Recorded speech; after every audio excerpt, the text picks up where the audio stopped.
ben, du kan se man halte. Hun greb mit blik, da hun fandt det. Ikke spørg hvad jeg vil drikke, bare bland det.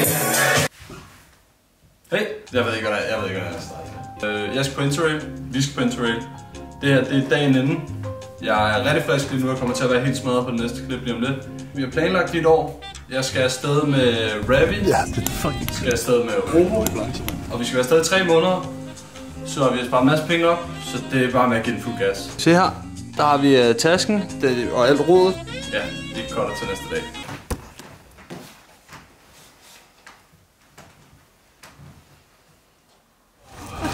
Jeg får noget til dagen. Ligesom når du skal filme dig selv, ikke? Jeg synes, det er så sjovt, at vi kommer til Berlin, hvis det er 31 grader. Gør den ikke. Du skal filme det her der. Det her. Lige snart der kommer et kamera på, mand. Vi sendt en Deutschland. Vi er sendt? Ja. Ja, du skal ikke snakke. Hvad er den tyske nationalsang? Der ist ein ündliche... Det kan jeg ikke dem. Nej, selvfølgelig er det ikke det. Det er klart den danske, jo. Altså... Ej. Det står med brede øje. Jeg kan ikke være, ikke? Nej, det er svin, mand. Jeg vidste det, mand.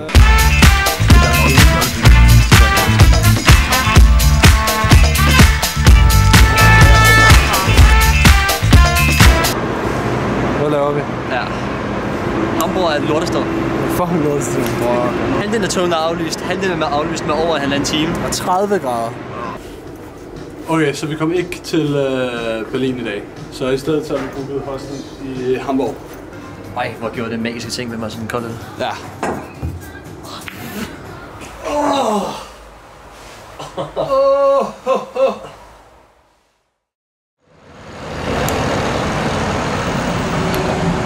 Hvad er status? Hvad endte det med i går? Det endte med i går. Vi tog i byen.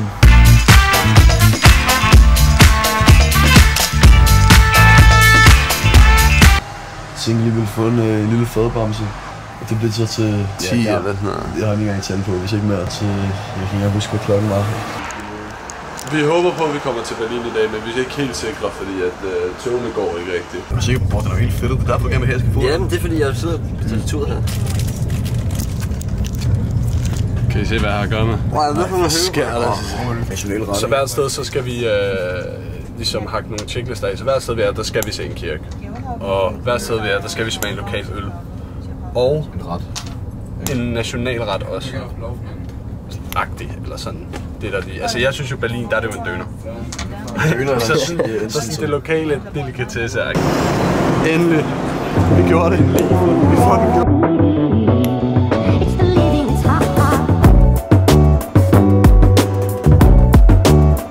Vi må kultureres, er det ikke rigtigt? Kultureres. Er det ikke det, det hedder? Vi skal ud. Jo, det hedder. Vi skal i hvert fald ud og få noget kultur ind på kroppen. Tag den på kroppen, ikke? Og se den. Fuck, hvor ser det sindssygt ud. Fuck, ja.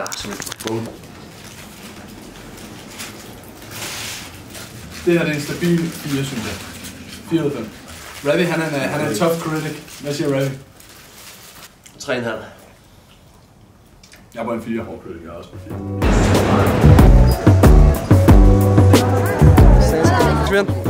Vi har lige været ved Brandenburger Tor, og så er vi bare til Checkpoint Charlie. Hvad snakker du om? Berlin, lokal øl. Så det er en på checklisten.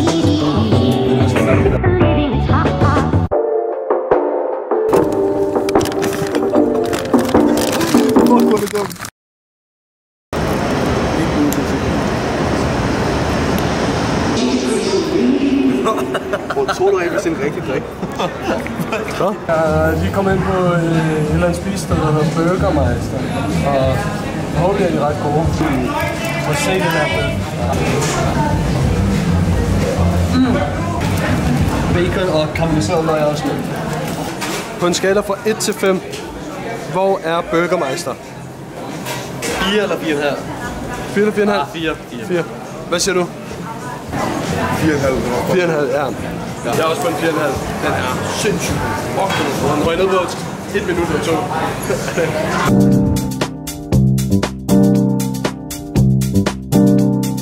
Så gør et eller andet på table. Du skal. Og jeg struggler med de her lektier.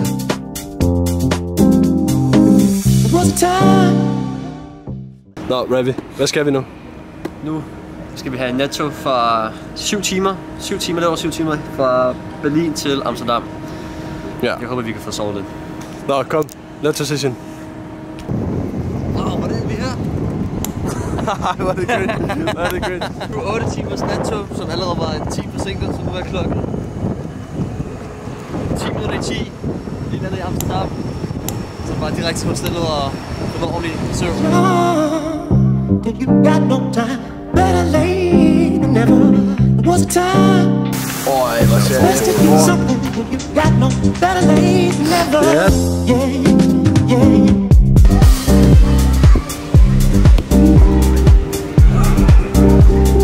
Det er det dummeste, jeg har set i mit liv, der.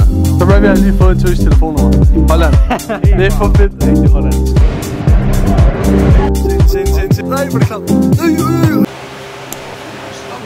Vores første dag i Amsterdam var på en fredag, så vi var selvfølgelig nødt til at tage byen, så vi var lidt rundt og kigge. Så vi fik set byen rigtig godt og grundigt, mega hyggeligt. Men vi landede sådan et sted, hvor der løb rotter ud over det hele. Det var fucking klamt, seriøst. Jeg tror, jeg lægger et klip ind. Fuck, det var ulækkert. I dag der skal vi på et booze cruise, så vi skal ud på sådan en havnerundfart med ubegrænsede drikke og snacks. Så det håber vi selvfølgelig bliver godt.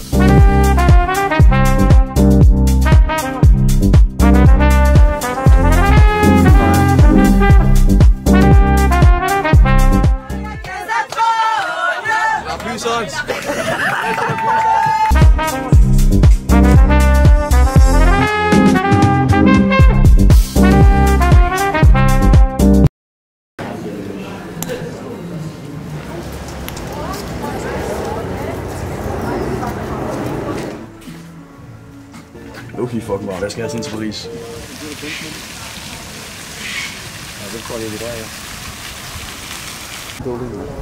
Ja, så har vi også set en kirke. Hans Kron Banket Bakery. Okay. Rate. Ud af 5.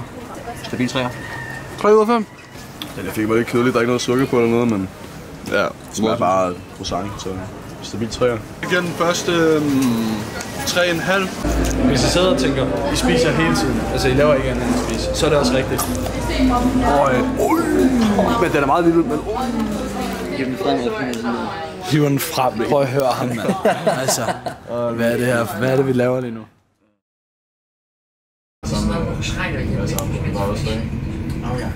Og det er fordi, vi var helt kogen. Nej, det var det der. Så har vi 56. Men hvor i Holland er vi? Vi er ankommet til Rotterdam. Ja tak. Så vi skal være i en nat kun, så skal vi videre til Belgien. Nej.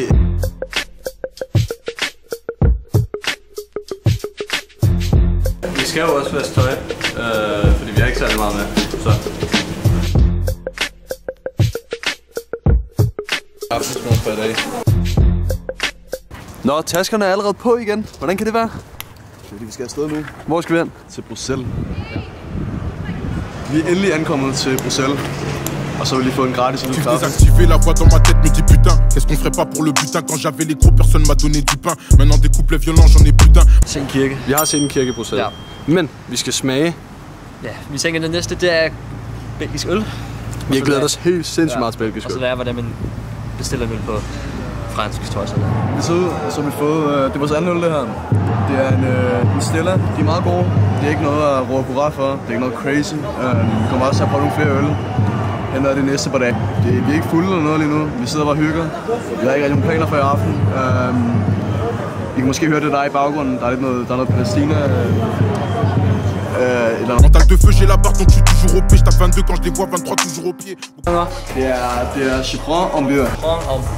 Chipron en bière. Ja, og det skulle være fransk. Ça emballe, ça bibi, ça coupe. La violence gratuite, nous on sait ce que ça coûte. Obligé de leur montrer qu'on peut être impoli. Ici tout est noir, donc les lois s'abolissent. Regarde pas symbolise. Le genou sur la nuque de la juge et de la police. Eller lidt smags på. Jeg skal også have en til. De er gode, men... Les jaloux me veulent du mal. Dans la ville, je suis dans la BM, je ride. Galerie Lafayette, he's in all there. He's there, so yeah. The fact that we are leaving, you talking to me, bro, you from Denmark. there is no chance we would have been talking. Exactly, yeah. So the fact that we are talking is a proof that anything is possible. Yeah. I'm from Africa. If my parents either came here, I wouldn't even speak English. It's a great thing. It's all extra. It's already, bro. Look at this, bro. We are living on a floating rock, a floating stone. There is sun. It's crazy, bro. There is a tree. What the fuck? Vi snakkede med ham der Michael der, og han sagde, at han havde oplevet sådan en del racisme og sådan noget her i Bruxelles, men ellers var det en mega fed by. Han var født og opvokset der. Han oplevede, at han ikke kunne blive lukket ind på klubber og sådan noget, fordi på grund af hans hudfarve. Han sagde, rejection is information. Så det er sådan en viden, man får om, at okay, måske det her er ikke det ret for mig, hvis jeg ikke får lov til at være en del af det. Så jeg synes, det var totalt nice. Altså... hvad skal vi nu? Vi skal ind og lave noget beer tasting. Hvad hedder det? Nogle forskellige belgiske øl. Der er 10,5 uger. 10,5%. Guld. Har I smagt det her øl? Ja, har du? Nej, jeg kan ikke nu. Var den god? Var din øl god? Til lidt smagen igen. Det er jo så en specialøl, vi får her. Altså sådan en lokal øl. Så det er også lidt på checklisten. Så er der noget? Lige om lidt, så er der. Nå, ellers du sagde det ikke. Nå. Det her, det er aftensmaden står på, og det er altså lavet af Undertegnet og hans medhjælper. normalt.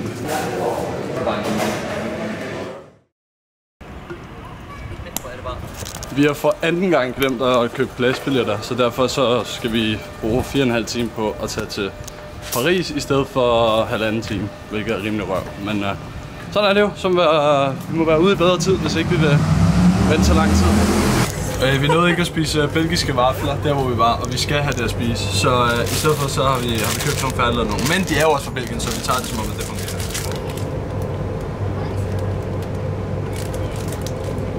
Hvad siger vi? Skal du på 1 til 5? Ej, 3. 3.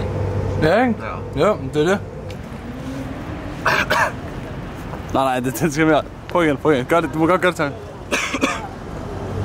Så er vi ankommet til Paris. Det er skide varmt, men vi skal bare op mod vores hotel nu. Ja. Ravi, hvorfor ser du sådan ud? Så der er fucking træt. Ja. Hvor meget er I tilbage? Vi er ankommet til hotellet, og vi fik at vide, som noget af det første, at der ikke er noget net, vi har ikke noget internet, og prøv at filme rundt.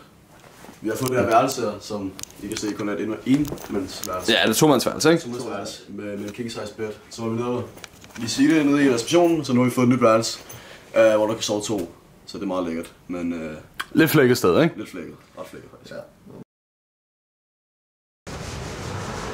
Dag 2 i Paris. Vi fik ikke rigtig filmet noget i går, fordi vi skulle bare lige rundt og se stedet an, og sådan, der skal jeg ikke tage kamera med. Men i dag, der tager vi ud og ser Eiffeltårnet. Jazz was for all. Er du klar til Eiffeltårnet? Fuck ja. Oui. Oui. Ordinary people. It's the music of the young. Every time young people invent music, everybody hates it.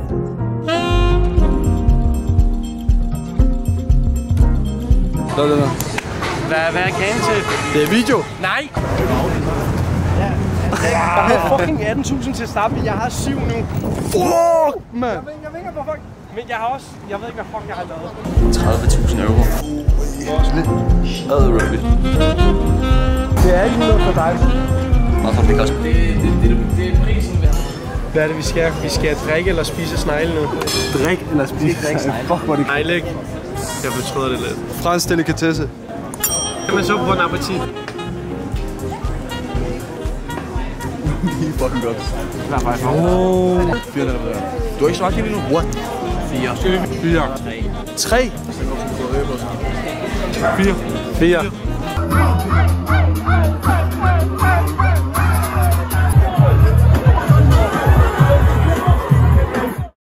Hvordan har du det, bror? Ja, det er virkelig dårligt. Jeg har set bedre dage i hvert fald. Vi er lige rykket til et nyt sted. Her er vi en dag, lige en dag med i Paris, og så tager vi til Lyon. Så siger vi farvel til Paris, og så rykker vi mod Lyon. Ja. Her om et par timer. Ovo, der er jo dårligt nyt i dag, og hvad er dårligt nyt? Ja, jeg bliver her i Paris, og så tager de andre afsted til Lyon. Ja. Så mødes vi igen i Barcelona. Vi mødes i Barcelona, ikke? Præcis. Hvis der er nogle ting, jeg gerne vil se her, jeg vil gerne. Vi er lige nu på vej mod Lyon. Jeg ved godt, at vi ikke fik filmet så meget i Paris. Vi fik lige filmet for en dag, hvor vi var ude med drengene. Og så ellers har vi skulle slappe af, der man altså brug for på turen.